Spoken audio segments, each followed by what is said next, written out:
আসসালামু আলাইকুম রহমতুল্লাহি ওয়া বারাকাতুহ। আমি আলোচনা রাখছি শেখ আব্দুর রহিম বিন আবু আহমদ টাঙ্গাইল।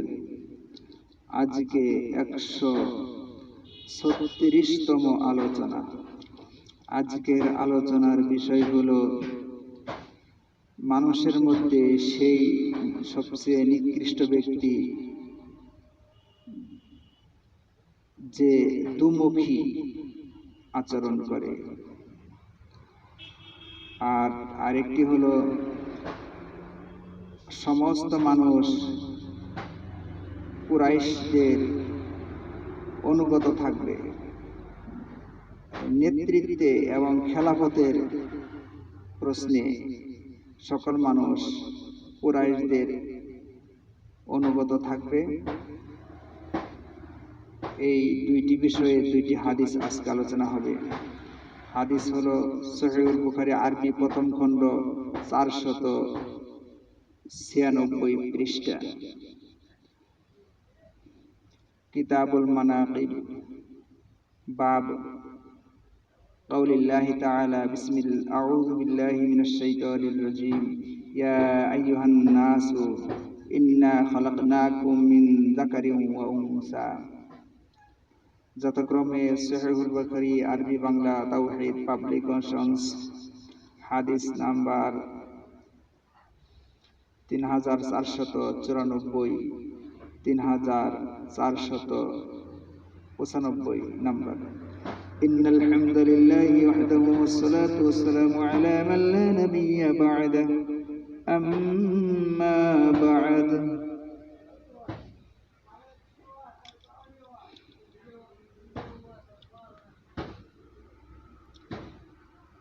حدثنا إسحاق بن إبراهيم قال أخبرنا جريج عن عمارة عن أبي زرعة عن أبي هريرة عن رسول الله صلى الله عليه وسلم। আবু হুরায়রা রাদিয়াল্লাহু তাআলা আনহু হতে বর্ণিত, তিনি বলেন নবী সাল্লাল্লাহু আলাইহি ওয়াসাল্লাম বলেছেন, ওয়াতাজিদুনা শাররান নাসি যাল ওয়াজহাইনি, আর মানুষের মধ্যে সেই ব্যক্তি সবচেয়ে নিকৃষ্ট, যাল ওয়াজহাইনি যে দুমুখী, আল্লাযী ইয়াতি হাউলাই বিওয়াজহিন, এক দলের সাথে এক রকম কথা বলে, ওয়ায়াতি হাউলাই বিওয়াজহিন, আরেক দলের সাথে আরেক ভাবে কথা বলে। তো আমাদের দেশে এটা খুবই সহজ বিষয়। বিভিন্ন দলের সাথে তারা যেভাবে কথাবার্তা বলে, যে দলে যায় মনে হয় সেই দলেরই কর্মী, মানে সবাইকে সে মানে ভালোবাসে বা প্রশংসা করে। মানে এক দলের বিরুদ্ধে আরেক দলে, যে দলে যায় সেই দলের প্রশংসা করে, আবার যে দলে যায় ওই দলের প্রশংসা করে, যা প্রশংসা করলো তার বিরোধিতা করে আরেকজনকে খুশি করে। এটা হলো আমাদের বাংলাদেশে এটা একটা স্টাইল হয়ে গেছে।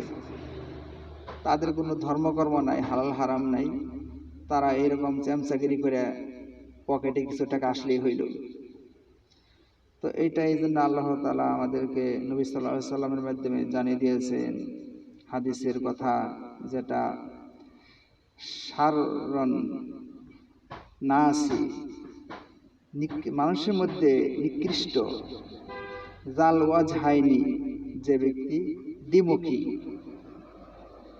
আল্লাযী ইয়াতি হাউলাই বিওয়াজহিন, এক দলের সাথে একভাবে কথা বলে, ওয়ায়াতি হাউলাই বিওয়াজহিন, আরেক দলের সাথে আরেকভাবে কথা বলে। যাই হোক, এই হাদিসটা আমরা সহজে বুঝলাম, এটা আমরা আমল করবো ইনশাআল্লাহ।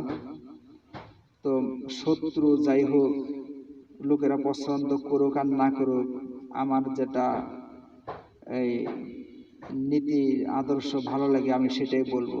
মানুষের কাছে ভালো হওয়ার জন্য ধোঁকাবাজি করার কোনো প্রয়োজন নাই। তো যাই হোক, দ্বিতীয় হাদিসটি হলো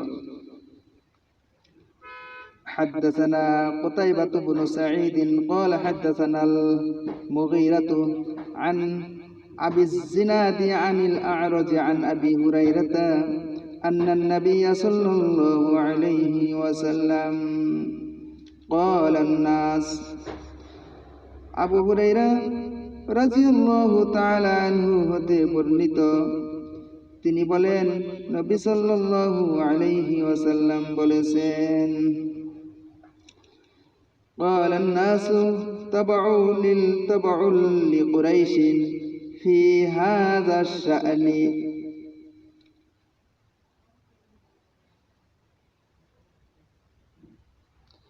খিলাফত ও নেতৃত্বের ব্যাপারে সকলেই কুরাইশের অনুগত।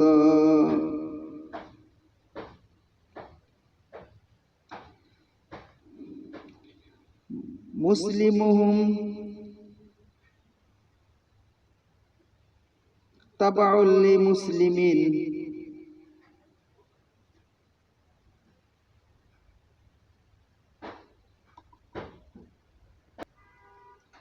মুসলিমুহুম তাবাউল লিমুসলিমিন, মুসলিমরা মুসলিমদের অনুগত থাকবে। ওয়া কাফিরুহুম তাবাউল লিকাফিরিহিম, কাফিররা কাফিরদের অনুগত থাকবে। এই হাদিস সিয়াসাত্তার আর অন্যান্য কিতাবে আসছে। এ বিষয়ে কতগুলি হাদিস আসছে। এই হাদিসের উপরে আবার নতুন ফেরকা হয়েছে। তারা অবশ্য আমার যতটুকু জানি এগুলা পথভ্রষ্ট দল আর কি। তো ওদের নাম হলো আল জামাত, মানে একটি জামাত। কথা তাদের ভালো, কিন্তু কথার আড়ালে অন্ধকার আছে। তারা বলে যে কুরাইশদের থেকে খলিফা আমির হতে হবে, কুরাইশের বাহিরে কুরাইশের বংশের বাইরে কোনো আমির হইতে পারবে না। আমাদের আমির হলো কুরাইশ বংশের, কাজেই কোনো আমির চলবে না। বাংলাদেশের পক্ষ থেকে কেউ আমির হইতে পারবে না আমাদের কুরাইশের আমির থাকতে। তো এই আমির ছাড়া যদি কুরাইশের বাহিরে কোনো আমির যদি থাকে তাহলে সেটা বাতিল, কাজে তারা জাহান্নামী, তারা কাফের, এগুলা বলে। তো আল জামার পক্ষ থেকে বাংলাদেশে একটা শাখা আছে, তারা বলে যে বাংলাদেশে কারো আমিরের দায়িত্বের অধিকার নাই। এটার কারণ হলো এই কুরাইশের দলে বংশ থেকে আমির হয়ে গেছে, তাকে মানতে হবে, কুরাইশের বাইরে কোনো রাজনীতি চলবে না, তারা বাতিল, তো তারা কাফের হয়ে গেছে, এরকম বলে। তো এই হাদিস থেকে তারা ফেরকাবাই করছে, তারা নিজেরা ব্যতীত সবাই কাফের হয়ে যায়। তো তারা যে ফেরকা করে, এখানে আমি আপনাদেরকে একটু বুঝিয়ে দিচ্ছি। সেটা হলো যে এখন বংশের পরিচয় এটা তো অনেক আগে থেকেই এটা উঠে গেছে। কে কোন বংশের এটা পরিচয় এখন আর শনাক্ত করা সম্ভব না, এটা বোঝা সম্ভব না, কারণ এই বংশের পরিচয় এখন আর নাই, সেটা সিলসিলা আর নাই। এই জন্য তারা কোন বংশের এটা বোঝা সম্ভব না।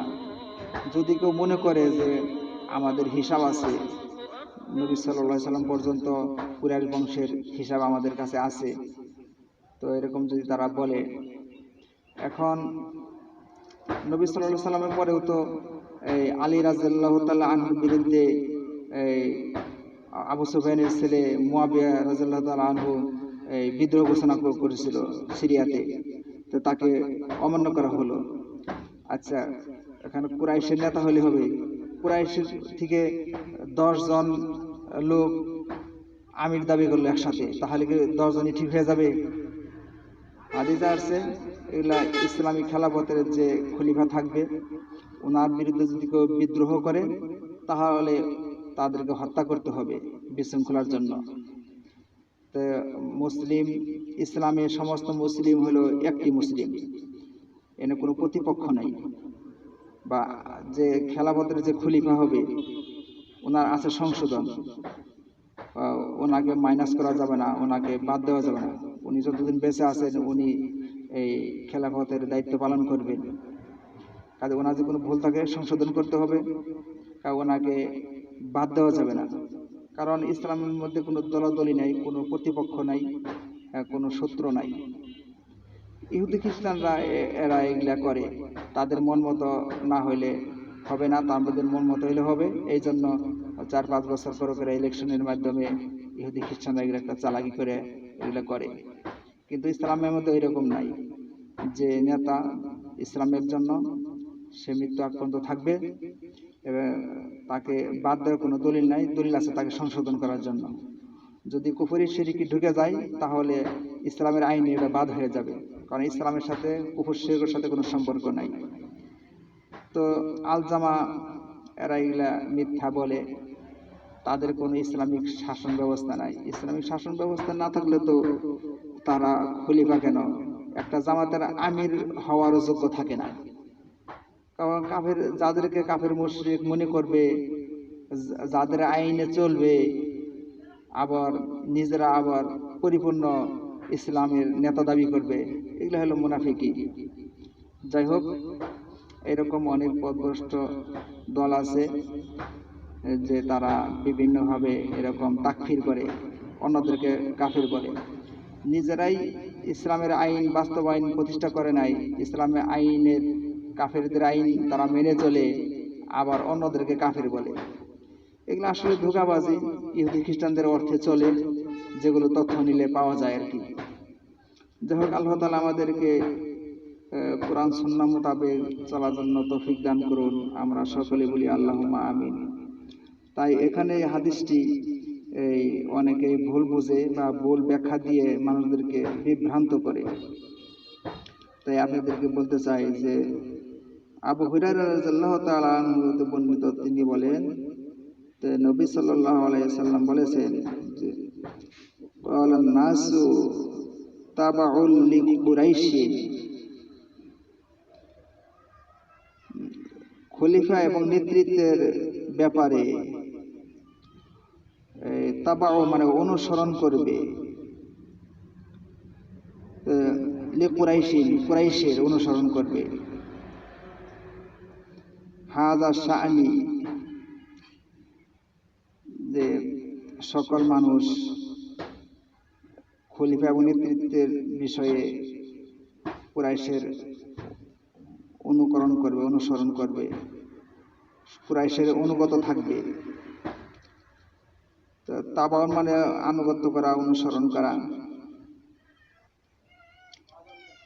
মুসলিমুহুম তাবাউল লিমুসলিমিন, মুসলিম দল, মুসলিমদের পক্ষ থেকে মুসলিম শাসক থাকবে, তারাও কুরাইশি। এবং ওয়া কাফিরুহুম তাবাউল লিকাফিরিহিম, এবং কাফেরদের পক্ষ থেকে কাফেরদের নেতা থাকবে, তারাও কুরাইশি।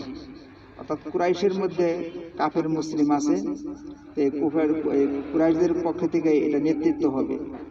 এটা প্রধান নেতৃত্ব মানে উদ্দেশ্য।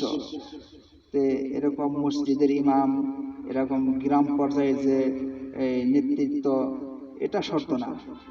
শর্ত হলো প্রধান নেতৃত্ব, শর্ত যে কুরাইশদের ভিতর থেকে হবে। তো এটা আশ্চর্যের বিষয় না। কুরাইশদের হিসাব আমরা জানি না, কে কুরাইশি কে কুরাইশি না। তো যে নেতৃত্ব দিবে তাকে কুরাইশি মনে করলাম, অসুবিধা কি? তো এই হাদিসটাকে পুঁজি করে তারা একটা লোককে সত্য মিথ্যা মিশ্রিত করে তাকে ওই কুরাইশি নেতা, কুরাইশি দলের লোক প্রমাণ করে জোর করে একটা আমির বানানো, এগুলো হলো ধোঁকা। এইসব ধোঁকায় পড়া যাবে না। যাই হোক, আল্লাহ তাআলা আমাদেরকে এই হাদিসের বিষয়ে বোঝার তৌফিক দান করুন। আমরা সকলে বলি আল্লাহুম্মা আমিন। এই বিষয়ে আরো হাদিস আছে, সামনে বিস্তারিত আলোচনা হবে। হাদিসটা উল্লেখ করার উদ্দেশ্য হলো কিছু বিভ্রান্ত থেকে মানুষদেরকে রক্ষা করার দরকার, সেই হিসেবে হাদিসটা এখানে উল্লেখ করা হয়েছে। এখানে কয়েকটি শাব্দিক অর্থ আছে, তিনটা। অজাহা মানে দিকে, বিপরীতে, হা উলায়ে মানে ইহারা, এদের, এগুলিকে, বিশানি অর্থাৎ বিষয়ে, ব্যাপারে, সম্পর্কে। তো এই বলে আমি সংক্ষিপ্ত আকারে শেষ করছি। সুবহানাকাল্লাহুম্মা ওয়া বিহামদিকা আশহাদু আল্লা ইলাহা ইল্লা আনতা আস্তাগফিরুকা ওয়া আতুবু ইলাইক। আসসালামু আলাইকুম ওয়া রাহমাতুল্লাহি ওয়া বারাকাতুহু।